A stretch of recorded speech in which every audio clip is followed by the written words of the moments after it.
Trans-Alaskan Pipeline is an oil pipeline in the state of Alaska that carries crude oil from the north port of Alaska in the Prudhoe Bay down to the southern part of Alaska in Port Valdez. This pipeline is 800 miles long and it carries over 18 billion barrels of crude oil since it was started in 1977.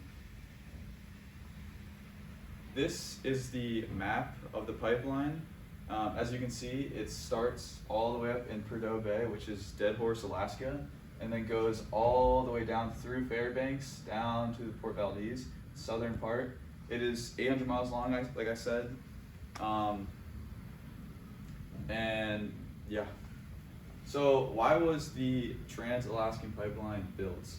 In 1968, Atlantic Richfield Oil Company and the Humboldt Oil Refining Company, which is now Exxon, discovered large deposits of oil in the north slope of Alaska, which is this region of Alaska.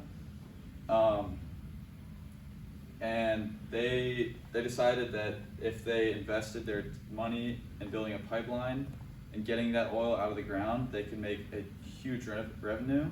So in 1970, 7 oil companies decided to merge to create the Alaska Pipeline Service Company, which was responsible for constructing and maintaining the pipeline. So these oil companies decided to build the pipeline because of their massive discovery of crude oil in the North Slope, and it would create like a ton of revenue for them, as well as helping the U.S. market come out of the oil crisis recession in 1973. So in 1973, oil prices skyrocketed in the United States. This is very apparent, and the shortages were very apparent in the United States because of the Arab countries placed a big embargo on the U.S. after the Middle Eastern conflict. This put pressure on the federal government to find ways to become energy independent. So after many years of legal pursuits from environmental agencies, lobbyists, and Congress passed the Trans-Alaska Pipeline Authorization Act, which removed all legal barriers from constructing the pipeline, which allowed the company to start building it. So in early 1974, preparation for construction was started on the Trans-Alaska Pipeline.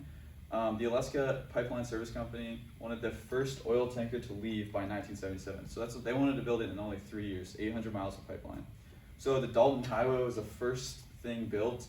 It was a road that went from Dead Horse down to Fairbanks, and it had 30 construction camps supplying material and housing the labor force for the construction of this pipeline. So over 70,000 contracted workers signed up to work because in the U.S. is going through a big depression, and so the oil crisis allowed for blue-collar workers to look for work. So this is a great opportunity for them to get a new job. Then in 1975, the first oil pipes were joined together, so that began the construction process officially. With 70,000 sections of 4-inch wide steel piping, it crossed 3 mountain ranges, 800 riverbeds, and dozens of lakes.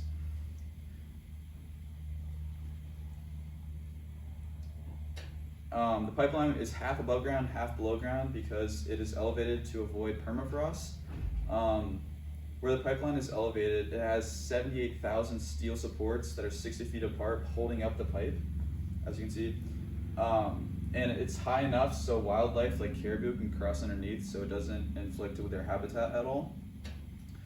It was built in a zigzag pattern so it could be flexible in order to withstand 8.5 magnitude earthquakes.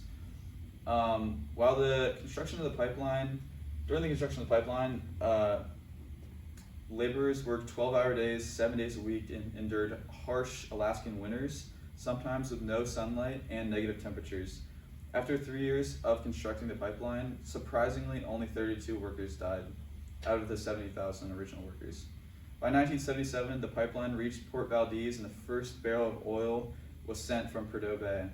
Costing over $8 billion to build, the pipeline sends 40,000 gallons of crude oil per minute. At a speed of 2 to 4 miles an hour, it'll take the crude oil 5 days to go from Prudhoe Bay down to Port Valdez. The impact of the pipeline, the U.S. saw an economic boom because it became more energy dependent. not having to rely entirely on Middle Eastern countries for oil. It did help decline the oil prices, but it did take till the late 1980s. But it did play an impact because it created more competition for American oil than foreign countries' oil. The state of Alaska saw the biggest impact with 50% increase in populations from the years of 1975 to 1980, and the increase in the state GDP of $8 billion before construction to $39 billion after construction. This rapid increase in GDP allowed the state of Alaska to stop taxing personal income on its citizens because the oil industry was booming so much.